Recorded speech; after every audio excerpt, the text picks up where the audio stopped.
May nabasa akong comment, sabi ni Kabayan, medyo na-disappoint daw siya dahil na-hire daw siya on the spot at after 2 days ay nag-cancel si employer. Nangyayari ba talaga yan? Yung na-hire ka, tapos bigla kang i-cancel ni employer, hindi natin alam kung anong rason nila. Nangyayari po talaga yan. Meron nga guys na nakaprocess na siya. Ito base ito sa experience ng aking isang aplikante. Hindi lang naman si applicant ang pwedeng mag-cancel ng ating hiring, di ba? Meron ding mga employers talaga. Hindi natin alam kung ano talaga ang kanilang rason. Yung isa kong aplikante dati ay matagal-tagal na talaga siyang nag-apply. So, noong nagkaroon siya ng chance na na-interview ni employer at na-hire siya.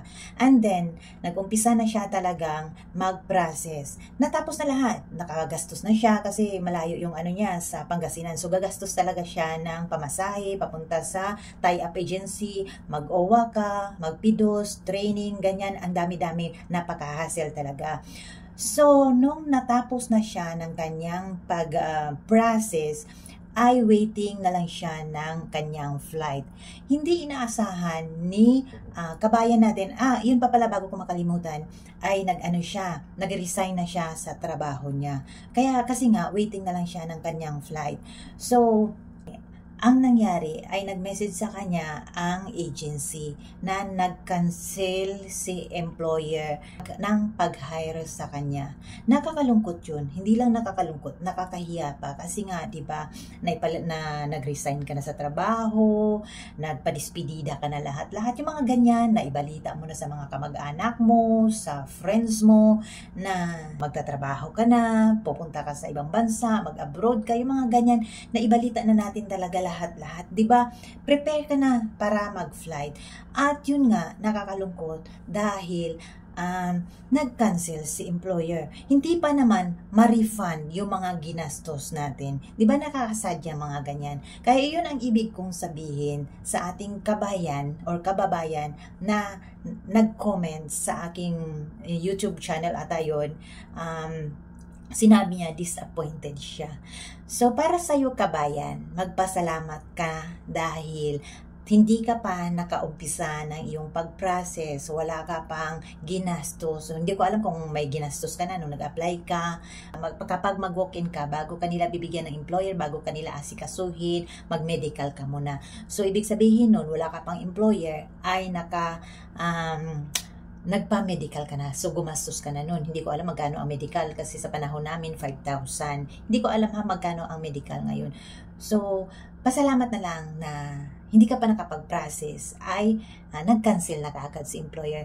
Ibig sabihin nun, hindi talaga para sa'yo si employer. Marami pang mga chance guys, marami pa kabayan, maghanap ka pa ng iba. Hindi lang natatapos sa isang employer ang iyong paghahanap. Malay mo, may reason talaga na hindi binigay sa'yo si employer na yan. Yung nag-cancel after 2 days. O diba, para lang tayong pinaasa, pinakilig, pero yun pala, malulungkot ka lang din.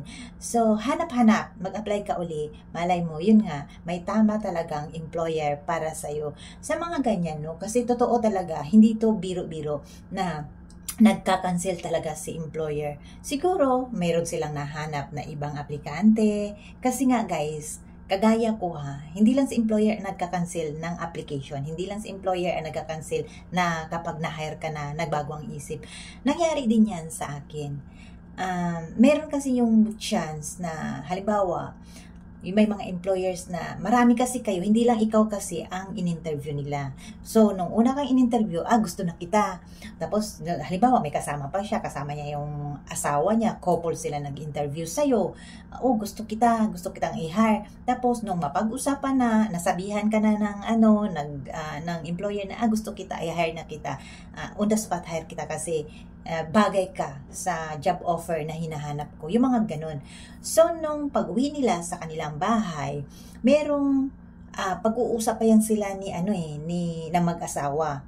Tapos, sasabihin ng asawa, halimbawa yung asawa hindi ka gusto, o meron pa siyang nahanap na aplikante, itry natin, ganun. Mag-uusap pa kasi yan sila. Kaya, yun ang mga bagay-bagay na mga reason minsan na biglang magbago dahil may nakita silang ibang aplikante. Kaya habang hindi ka pa nakapag-start ng process, hindi pa nakagalaw dito si agency para i-process na ang iyong mga papers or ang iyong visa or what, ay nag-cancel na sila kaagad. Hindi rin kaiba yan sa mga aplikante. Hindi lang employer ang marunong mag-cancel. Ako kasi dati, nung aplikante pa lang ako, may 3 employers. Tapos, nagpa-interview kasi kapag sanay ka na mag-interview or gusto mo talaga makahanap ng better na employers, hindi mo kasi alam kung better ba talaga sila o hindi, basta nagpa-interview ka lang. So, sa akin kasi, 3 yung employers na nag-interview sa akin. Lahat yun sila ay hinire ako. So, naguluhan din ako kung sino talaga ang aking gustong yung talagang pipirmahan ko ng kontrata. So, ibig sabihin nun, kinancel ko yung 2 na nag-hire sa akin. Nag-isip ako ng paraan kung paano ko sasabihin na hindi ko na lang itutuloy yung hiring nila sa akin.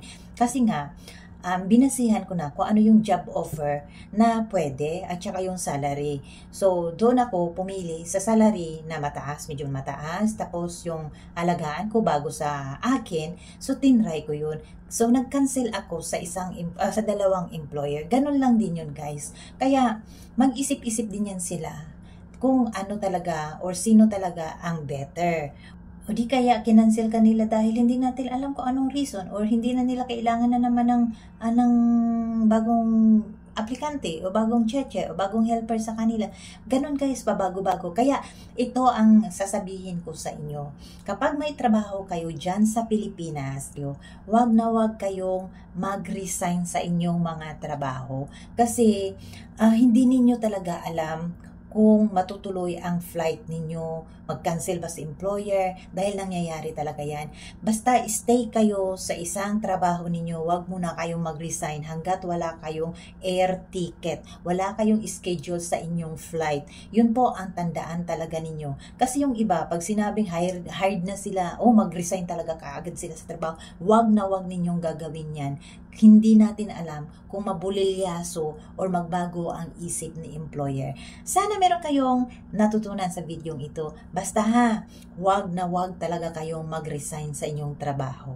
Hanggat hindi pa talaga sure ang inyong flight.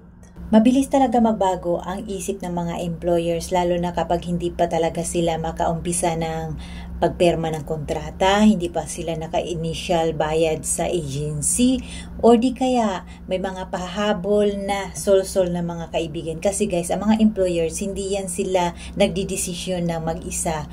Marami yan silang mga tinatanungan. Kaya ingat-ingat at saka yun guys, bawal talaga muna mag-resign sa inyong mga trabaho. Ilang beses ko yan paulit-ulit sabihin sa inyo para walang masayang na trabaho habang hindi tayo maka-flight. Thank you so much and thanks for watching. Bye!